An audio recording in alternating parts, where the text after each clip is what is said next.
रमज़ान आ गया और रमज़ान का दूसरा नाम है सब्र। सुबह से शाम तक भूख, प्यास, थकन, मगर फिर भी हम रोज़ा रखते हैं। क्यों? क्योंकि ये सिर्फ भूख बर्दाश्त करना नहीं, ये अपने नफ्स को कंट्रोल करना है। सब्र सिर्फ ये नहीं कि आप पानी ना पिएं, सब्र ये है कि गुस्सा आने पर चुप रह जाओ। सब्र ये है कि जब कोई बुरा बोले तो आप जवाब ना दो। सब्र ये है कि मुश्किल वक्त में भी अल्लाह पर भरोसा रखो। रमज़ान हमें सिखाता है कि ज़िंदगी की हर आजमाइश में सब्र ज़रूरी है। कभी घर के मसाइल, कभी पैसों की तंगी, कभी रिश्तों का दर्द। हम टूट जाते हैं, शिकायत करते हैं, मगर रमज़ान कहता है सब्र करो, अल्लाह देख रहा है। याद रखें, सब्र कमज़ोरी नहीं होता, सब्र सबसे बड़ी ताकत होती है।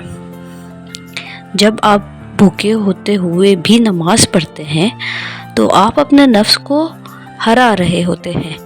जब आप प्यासे होते हुए भी झूठ नहीं बोलते तो आप अपने ईमान को मजबूत कर रहे होते हैं। सब्र का फल हमेशा मीठा होता है। सोचिए, अगर इफ्तारी का वक्त 5 मिनट लेट हो जाए तो बेचैनी होती है ना, मगर जब अजान होती है और पहला घूंट पानी का मिलता है तो कितना सुकून मिलता है। बिल्कुल इसी तरह ज़िंदगी की मुश्किलें भी वक्ती होती हैं, बस सब्र करना होता है।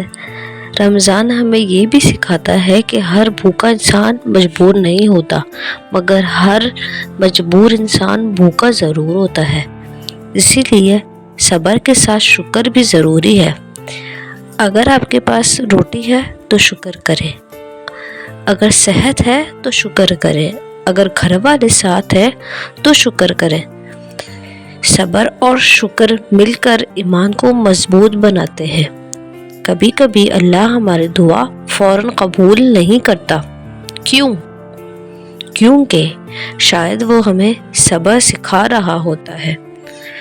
और जब बंदा सब्र करता है तो अल्लाह उसे अपने करीब कर लेता है। इस रमज़ान एक चैलेंज ले, गुस्सा कम करना है, शिकायत कम करनी है, दुआ ज़्यादा करनी है, सब्र ज़्यादा करना है।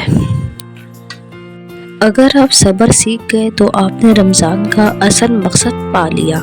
याद रखें, रोज़ा सिर्फ पेट का नहीं होता, रोज़ा गुस्से का भी होता है, रोज़ा ज़बान का भी होता है, रोज़ा दिल का भी होता है। अगर दिल में बेचैनी है तो अल्लाह से बात करें, अगर मुश्किल है तो सजदे में रो लें। सब्र करने वालों के लिए अल्लाह ने बड़ी खुशखबरी रखी है और रमज़ान उस सब्र को मजबूत बनाने का महीना है। आखिर में सिर्फ इतनी सी दुआ, या अल्लाह हमें सब्र अता फरमा, हमें मुश्किल वक्त में शिकायत से बचा और हमें अपने करीब कर ले। आमीन। मेरी ये वीडियो अगर आप सबको अच्छी लगी तो लाइक करें, कमेंट करें और ज़्यादा से ज़्यादा मेरी वीडियो को शेयर करें। इंशाल्लाह फिर मिलूँगे नेक्स्ट वीडियो के साथ। तब तक आप लोग मुझे अपनी दुआओं में याद रखिएगा और तब तक के लिए अल्लाह हाफिज़।